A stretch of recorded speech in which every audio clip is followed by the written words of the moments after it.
بسم اللہ الرحمن الرحیم۔ امن ٹی وی کے تمام دیکھنے اور سننے والوں کو السلام علیکم۔ دنیا کے اندر کسی بھی کامیاب ریاست کے لیے دو چیزیں جو ہیں وہ سب سے زیادہ ضروری ہیں، ایک ہے عدل اور دوسرا ہے امن۔ اگر ریاست کے اندر عدل اور امن نہ ہو تو وہ ریاست زیادہ دیر قائم نہیں رہ سکتی۔ ہمارے پیارے نبی کریم صلی اللہ علیہ وسلم نے جب ریاست مدینہ کی بنیاد رکھی تو سب سے پہلے اللہ کے نبی صلی اللہ علیہ وسلم نے اس میں عدل قائم کیا، بھائی چارہ قائم کیا، اخوت قائم کی، اور نبی صلی اللہ علیہ وسلم نے یہ یقینی بنایا، اس کے لیے معاہدے کیے گئے مدینہ کے ہر قبیلے سے، ایون کہ وہ جو یہودی قبیلے تھے ان سے بھی معاہدے کیے گئے تاکہ مدینہ کے اندر امن رہے۔ تو عمران خان صاحب کی جب حکومت آئی پاکستان کے اندر، حکومت آنے سے پہلے انہوں نے بڑے بلند و بانگ دعوے کیے ریاست مدینہ کے۔ عمران خان صاحب جب آپ نے ریاست مدینہ کی بات کی تو آپ یقین کریں کہ ہمارے دل میں ایک ٹھنڈک سی محسوس ہوئی کہ کوئی تو آیا ہے جس نے ریاست مدینہ کی بات کی ہے، جس نے حضور نبی کریم صلی اللہ علیہ وسلم کی ریاست کی بات کی ہے۔ تو ہمارے دل کے اندر ایک سکون سا پیدا ہوا، تو ہم نے کہا انشاءاللہ یہ انسان جو ہے کوئی نہ کوئی کام کرے گا اور یہ انسان جو ہے وہ ریاست مدینہ والی ریاست بنائے گا اور ہم اس کے پیچھے چلیں گے۔ لیکن جب آپ حکومت کے اندر آئے تو آپ کے سارے دعوے جو ہیں وہ بکھر گئے، آپ نے ہمارے سارے ارادوں کے اوپر پانی پھیر دیا، آپ نے سارے اپنے دعووں کے برعکس چلے، آپ نے ریاست مدینہ کی بجائے ایک کوئی اور ہی ریاست بناتے رہے۔ آپ بتائیں مجھے کہ کیا ریاست مدینہ ایسی ہوتی ہے؟ ریاست مدینہ کے اندر تو سب سے پہلے نبی صلی اللہ علیہ وسلم نے عدل قائم کیا تھا۔ کیا آپ نے آ کر پاکستان کے اندر عدل قائم کیا؟ نبی صلی اللہ علیہ وسلم نے ریاست مدینہ کو، مدینہ شریف کو امن کا گہوارہ بنایا تھا۔ کیا آپ نے پاکستان میں امن قائم کیا؟ نبی کریم صلی اللہ علیہ وسلم نے جو اس وقت کے انسانوں کی فلاح کے لیے ضروری چیزیں تھیں، نبی صلی اللہ علیہ وسلم نے وہ ساری چیزوں کو پیدا فرمایا، اور نبی صلی اللہ علیہ وسلم نے ایسا نظام متعارف کرایا کہ جس سے ہر انسان کو عدل، امن، انصاف، ہر چیز ملی۔ تو کیا آپ نے ایسے کام کیے؟ عمران خان صاحب، میں آپ سے چند چیزیں پوچھنا چاہتا ہوں کہ آپ نے بڑے بلند و بانگ دعوے کیے ریاست مدینہ کے، کیا آپ نے ان پر عمل کیا؟ ریاست مدینہ آپ کے ارد گرد ہر وقت علماء کرام رہتے ہیں، آپ کہتے تھے کہ میں علماء کرام کے مشورے سے چلتا ہوں، آپ نے علماء کرام کو مدعو بھی کیا، تو کیا انہوں نے آپ کو نہیں بتایا کہ ریاست مدینہ کیسی تھی، ریاست مدینہ میں کیا ہوتا تھا، ریاست مدینہ کا قانون کیا تھا، ریاست مدینہ کا نظام کیا تھا؟ کیا آپ نے اس ریاست کے اندر ریاست پاکستان کو ریاست مدینہ بنانے کے لیے آپ نے صحت کے حوالے سے کوئی نظام قائم کیا؟ آپ نے ملک کے اندر کوئی فری کیمپ لگائے کہ کیا جو لوگ بیمار ہیں ان کے لیے صحت کو آسان بنایا جا سکے؟ کیا آپ نے نماز کے لیے دکانیں بند کروائیں؟ جب نبی صلی اللہ علیہ وسلم مدینے پہنچے تو سب سے پہلے اللہ کے نبی صلی اللہ علیہ وسلم کو مسلمانوں کی نماز کی فکر تھی۔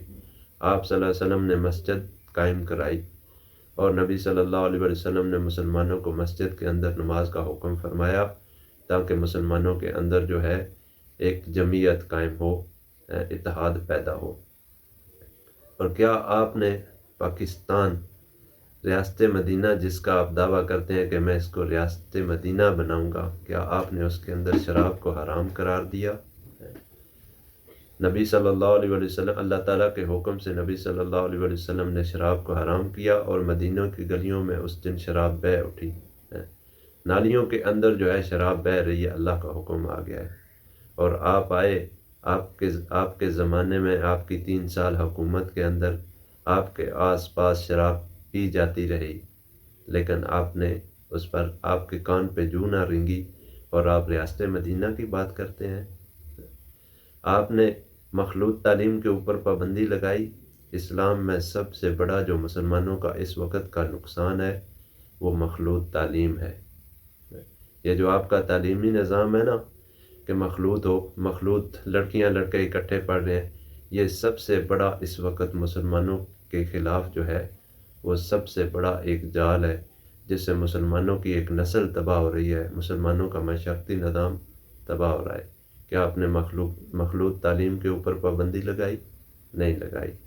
آپ کیسے ریاست مدینہ کے دعویٰ کر سکتے ہیں؟ کیا آپ نے یتیموں کے لیے دارالیتامہ قائم کیے؟ آپ نے بیواؤں کے لیے وظیفے مقرر کیے؟ کیا آپ نے زکوٰۃ کے لیے کمیٹیاں بنوائیں؟ کیا آپ نے عشر کی کمیٹیاں بنوائیں؟ کیا آپ نے بے حیائی کے لباس پہ پابندی لگائی؟ آپ نے تو بے حیائی کو فروغ دیا۔ اپنے جلسوں کے اندر جہاں بھی آپ کی پارٹی کی کچھ چیز منعقد کی جاتی تو وہاں پر آپ گانے بجاتے اور لڑکیاں ناچ رہی ہیں، لڑکے ناچ رہے ہیں۔ آپ نے تو بے حیائی کو فروغ دیا۔ کیا ریاست مدینہ ایسی تھی؟ ریاست مدینہ کے اندر بے حیائی کو فروغ دیا جاتا تھا؟ آپ نے کلب اور کعبہ خانے پاکستان میں بند کروائے؟ نہیں کروائے۔ آپ نے پاکستان کے تعلیمی نظام کے ڈھانچے کو صحیح کیا کہ تعلیم کو کم از کم اسلامی نظام کے مطابق ہونا چاہیے، آپ نے اس کے لیے کچھ کوشش کی؟ نہیں کی۔ آپ نے مساجد مدارس کی بہتری کے لیے کوئی نظام یا کوئی ادارہ قائم کیا جو کہ مساجد اور مدارس کی دیکھ بھال کر سکے؟ آپ کے اتنے ارد گرد علماء کرام تھے، آپ ان میں سے ہی کسی کو قائم کرتے، ایک کو سربراہ بنا دیتے کہ بھائی آپ نے پاکستان کے جتنی بھی مدارس ہیں، جتنے بھی مساجد ہیں، ان کی دیکھ بھال کے لیے آپ یہ ایک ادارہ قائم کیا جائے، اور یہ مساجد اور مدارس کی اللہ تعالیٰ کا گھر ہے، اس کی دیکھ بھال کی جائے تاکہ اللہ تعالیٰ کی رحمت ہمارے اوپر نازل ہو۔ اور سب سے بڑی جو چیز ہے، آپ نے بھتہ خوروں اور فراڈیوں کے لیے کچھ قانون بنائے۔ آپ تو دو تین جو آپ کے دشمن تھے، آپ کی دشمن فیملیاں تھیں جو آپ کے ساتھ اپوزیشن میں تھے، آپ ان کے پیچھے لگے رہے بس۔ ملک کے اندر جو عام قانون ہے، عام لوگ بھتہ خور ہیں، فراڈیے ہیں، آپ نے ان کے لیے کوئی ایسا قانون نہیں بنایا۔ آپ کی حکومت کے اندر کتنے ایسے واقعات ہیں کہ جن کے اندر جو لوگوں کی زمینوں کے اوپر قبضے ہوئے، ناحق قتل ہوئے، لیکن آپ کے کان پہ جوں نہ رینگی، آپ انہی دو تین فیملیوں کے پیچھے پڑے رہے، انہی کو چور ڈاکو اور اپنی سیاست چمکاتے رہے۔ اور آپ بتائیں، آپ نے کیا عدالتی نظام کو صحیح کرنے کی کوشش کی؟ کہ آپ نے پاکستان کے عدالتی نظام کو اسلامی عدالتی نظام کے اندر بدلنے کی کوشش کی؟ آج آپ باہر بیٹھے ہیں پارلیمنٹ کے باہر، تو صرف اسی وجہ سے، آپ کی اپنی نااہلی کی وجہ سے۔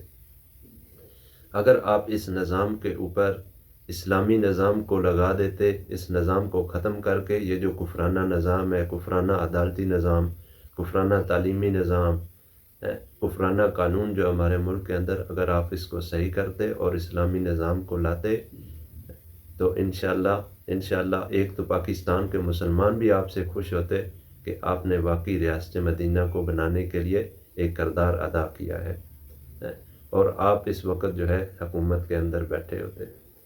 تو خیر عمران صاحب، آپ نے پچھلے جلسے کے اندر ایک شعر پڑھا تھا، بتوں سے تجھ کو امیدیں، خدا سے نا امیدی، بتا تو صحیح اور کافری کیا ہے۔ تو میں آپ سے پوچھتا ہوں، آپ نے بھی تو بتوں سے امیدیں لگائی تھیں، آپ بھی بتائیں اور کافری کیا ہے۔ آپ نے ریاست مدینہ کا نام لے کر مسلمانوں کو دھوکہ دیا، اور کام جو ہے ہر آپ کا برعکس ریاست مدینہ کے تھا۔ آپ نے بھی جن سے امیدیں لگائی تھی ساری قوم جانتی ہے۔ آپ جن سے امیدیں لگا کر اور ہمارے ساتھ غلط وعدے کر کے حکومت کے اندر آئے تھے، ایک تو عوام آپ کی مخالف ہو گئی کیونکہ ان کو پتہ لگ گیا کہ آپ نے وعدے غلط کیے ہیں، اور دوسرا جو ہے جن خداؤں سے آپ نے امیدیں لگائی تھیں انہی خداؤں نے آپ کو اٹھا کے باہر پھینکا ہے۔ تو اللہ کرے یہ میری ویڈیو آپ تک پہنچ جائے اور آپ سنیں۔ اللہ تعالیٰ اگر دوبارہ آپ کو اقتدار دے تو پہلے تو کبھی اسلامی کارڈ نہ کھیلیں، آپ سے میری گزارش ہے۔ اور دوسری جو گزارش ہے آپ سے کہ آپ اگر ریاست مدینہ کے واقعی حقیقی مطلب بنانا چاہتے ہیں اس کو، تو کم از کم جو میں نے چیزیں آپ کے سامنے رکھی ہیں، آپ کو ایک بات بتاؤں، مسلمانوں کو اس سے نہیں ہے کہ ڈالر کتنا مہنگا ہو رہا ہے یا کتنا سستا ہو رہا ہے، مسلمانوں کو اس سے نہیں ہے کہ روٹی کتنی مہنگی یا سستی ہے، انشاءاللہ ہم گزارا کر لیں گے۔ خدا کی قسم اگر ایک وقت کی روٹی ملے گی تو ہم 2 وقت کی چھوڑ کے 1 وقت کی کھائیں گے۔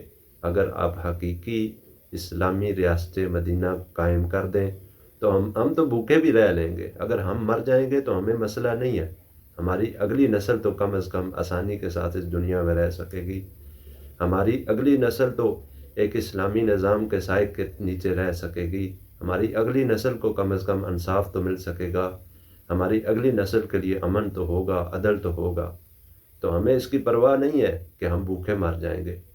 اگر آپ کو دوبارہ اقتدار ملے، اگر آپ واقعی اسلامی ریاست قائم کرنا چاہتے ہیں تو اس کو انشاءاللہ کرنے کی کوشش کریں، اور یہ میں نے اوپر جو آپ کے اوپر کچھ باتیں کی ہیں، ان چیزوں کو قائم کرنے کی کوشش کریں تاکہ حقیقی اسلامی ریاست قائم ہو، نہ کہ جمہوریہ پاکستان رہے بلکہ اسلامی پاکستان بن جائے۔ السلام علیکم ورحمۃ اللہ۔